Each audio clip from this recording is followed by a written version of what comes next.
Hey, what's up, Lightbolt Joe here. Today we're going to discuss the seventh film in our Leprechaun franchise. Leprechaun Origins came out 2014, 11 years after Leprechaun Back to the Hood. Warwick Davis is not in this, and he's not in the eighth film either, Leprechaun Returns. So this was pitched as a reboot back then, and a lot of people who are fans of the franchise were concerned because Warwick's not in it and it's an origin thing, but we get origin stories throughout the franchise, so they're like, what's the point? When I tell you this is one of the worst things I've ever seen, this is one of the worst things I've ever seen. In regards to the story, in regards to the pacing, it was so boring, it was so agonizing. The special effects were great. The puppetry, the blood effects, the kill shots, that stuff was great. The actors did a great job, very believable job with the horror aspect, with the being afraid, with the oh my god, what are we gonna do next? That kind of like panic. They did a great job with the garbage that they were given. With that being said, how long was this? Hour and a half. It felt like it was 10 years to get from point A to point B to point C. So these four groups of college kids, no, four college kids, two pairs, boyfriend, girlfriend, backpacking through Ireland. And they stumble across this village. And so one of the villagers says, oh, you seem like history buffs. And because one of the girls studies history. Let me take you to my family's cabin in the woods. And then you could take the trails to the mountain caves where the, origins of the Celtic lore started, things like that, right? This was an old mining town, the mine shut down, and the story goes that they got the gold from the mine in the cave. So as the story progresses, the kids are then locked in the cabin and a leprechaun attacks. But it's not a leprechaun. It's not like a leprechaun we're used to in regards to the franchise. It's just like a man beast thing. It growls, it snarls, it viscerates with its jaws, it scrapes with his claws.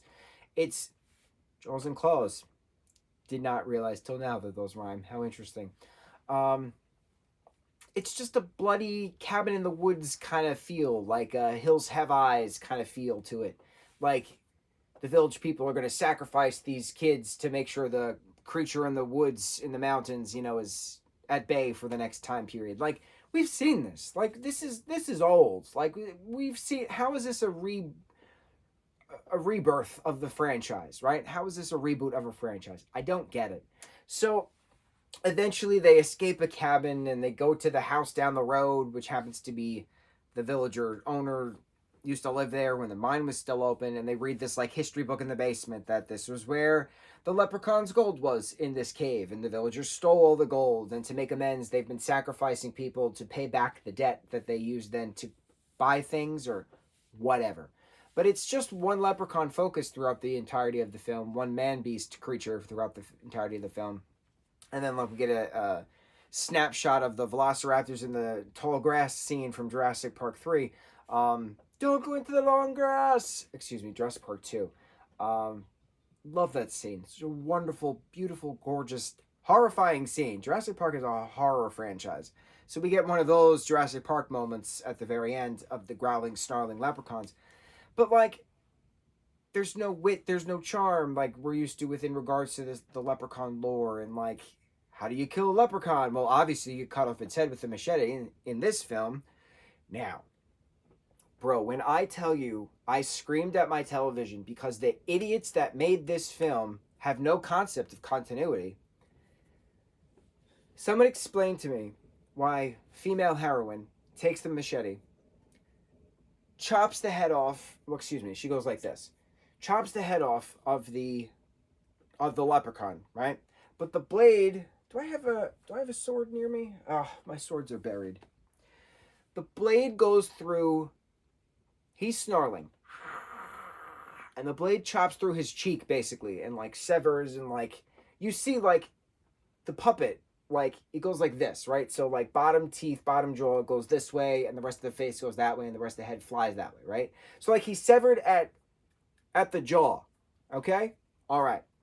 The next shot of the decapitated leprechaun head flying down with the blood traveling everywhere is of him getting cut in the neck. No. We literally saw the girl's machete go through his mouth. The bottom jaw went this way, and the top head went that way, right? For the force, whew, cut. Jaw went that way. Head went that way. Why in the hell did you make a prop of the decapitated leprechaun from the neck up? You effing idiots. Idiots. Oh my goodness, you freaking freak idiots. I've never been so disgusted with the lack of responsibility in a film than this, because this is just so lazy. It's so lazy. If you're making a prop of a decapitated leprechaun head, you think you wouldn't talk to your coworker and say, "Hey Johnny, where are you ending the head?" I'm embarrassed. I'm embarrassed for humanity. I know that's very dramatic. I'm embarrassed for humanity.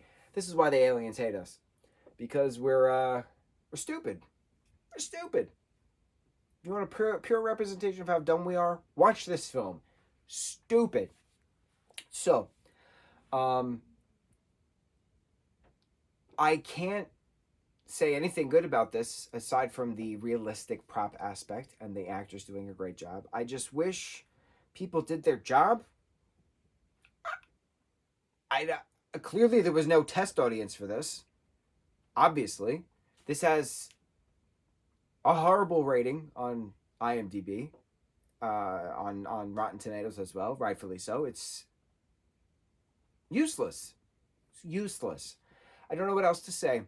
On to the eighth and final Leprechaun review, which is called Leprechaun Returns. I did look into it. It is a sequel to the 93 Leprechaun film, the very first Leprechaun film, and the actor who plays Ozzy is back. So my question remains the same from the original first film, which is the first review we did. Ozzy ate the coin. What happened next? So I'm hoping that we get a what happens next answer in regards to this eighth and final Leprechaun film marathon. If my calculations are correct, it is currently March 16th. Happy St. Patrick's Day Eve, everyone. This is why we've been doing this marathon, to prep up to St. Patrick's Day. Tomorrow is St. Patrick's Day.